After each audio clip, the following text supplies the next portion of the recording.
channel CV. শুভ সন্ধ্যা, আপনারা দেখছেন CV news. শুরু করছি আজকের গুরুত্বপূর্ণ সংবাদ।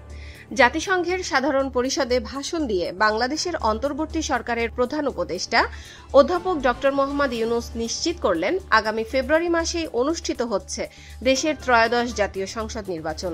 একই সঙ্গে স্বচ্ছতা, জবাবদিহিতা ও আইনের শাসন নিশ্চিত করতে চলমান সংস্কার প্রক্রিয়াও অব্যাহত থাকবে বলে জানিয়েছেন তিনি।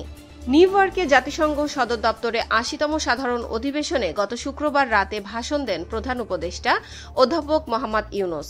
বাংলাদেশের স্থানীয় সময় সন্ধ্যা ৭টায়, নিউ ইয়র্ক সময় সকাল ৯টায় ভিটিভি নিউজ এবং বাংলাদেশ বেতার এই ভাষণ সরাসরি সম্প্রচার করে।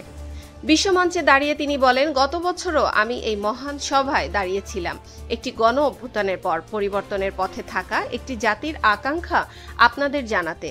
আজ আমি বলবো সেই রূপান্তরের পথে আমরা কতটা এগিয়েছি। প্রধান উপদেষ্টা জানান, অন্তর্বর্তী সরকারের মূল লক্ষ্য হল জনগণের আকাঙ্ক্ষা পূরণ করে একটি গণতান্ত্রিক, অন্তর্ভুক্তিমূলক ও বহুত্ববাদী সমাজ গড়ে তোলা। তিনি উল্লেখ করেন, 11টি সংস্কার কমিশন গঠন করা হয়েছে এবং তাদের সুপারিশ অনুযায়ী কাজ চলছে। তিনি জোর দিয়ে বলেন, আমাদের উদ্দেশ্য একটি সুষম গণতান্ত্রিক কাঠামো তৈরি করা, যেখানে কোনো স্বৈরশাসক আর মাথা তুলতে পারবে না।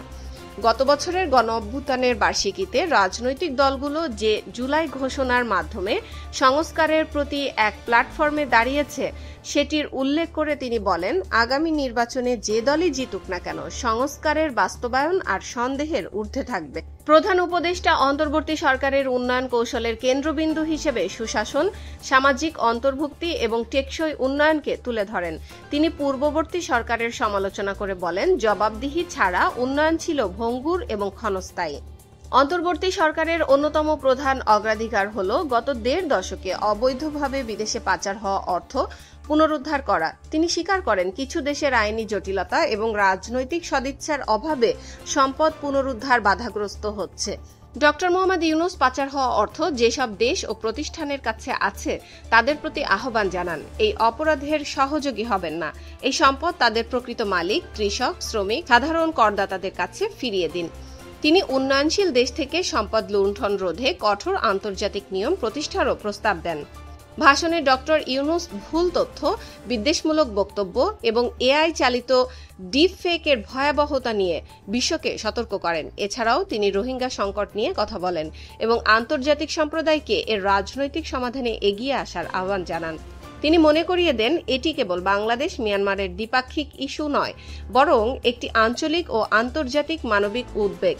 গাজার পরিস্থিতি নিয়ে প্রধান উপদেষ্টা ইসরায়েলের কর্মকাণ্ডের তীব্র নিন্দা করেন। তিনি বলেন, শিশুরা ক্ষুধায় মরছে, বেসামরিক লোকজনকে নির্বিচারে হত্যা করা হচ্ছে, হাসপাতাল, স্কুল ও পুরো জনপদ নিশ্চিহ্ন করা হচ্ছে।